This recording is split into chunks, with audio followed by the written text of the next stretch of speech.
I will discuss about three events. That is, first one is mutually exclusive events, second one is exhaustive event, and third one is equally likely events.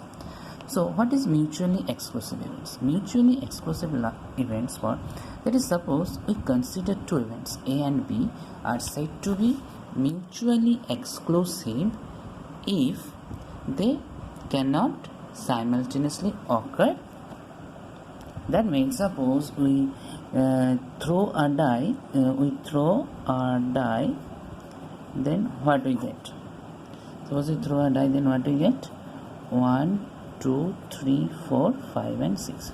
Suppose we consider two events, that is A for the odd faces 1, 3, 5 and B is the 2, 4 and 6.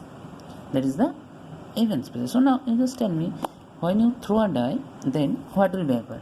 Either 1 or 3 or 5 or 2 or 4 or 6.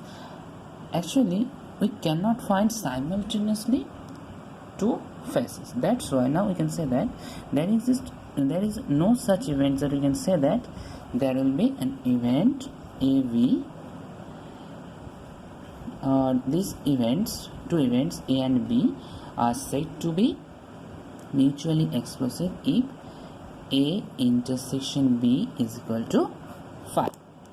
So this is the concept of mutually exclusive events. Next is exhaustive event. Exhaustive event, suppose just think about that we throw a die, then what we get? The 6 passes, and then we get at least one of them.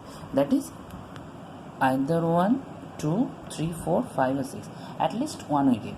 And if we add all those events, we get the probabilities of all events, or we can say that this particular event, that means that after throwing a die we get 6 faces and at least one of them must be appeared, and this type of event is known as exhaustive event.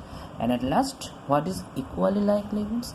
Equally likely events, that is, if we consider that we either tossing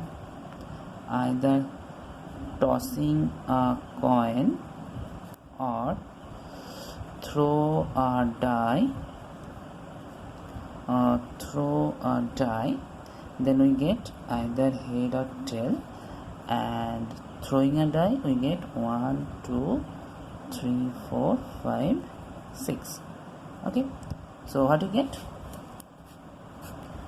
That means, just see here, the probability of getting head or tail is half, and here probability of obtaining either 1 or 2 or 3 or 4 or 5 or 6, that is all the probability of getting faces is 1 by 6. That means the probability of getting 1 is 1 by 6, probability of getting 2 is 1 by 6, probability of getting 3 is 1 by 6, probability of 4, that is also 1 by 6, probability of 5, that is also 1 by 6, and probability of getting 6, that is also 1 by 6. That means the probability of getting each faces are equal, and that type of events are said to be equally likely events.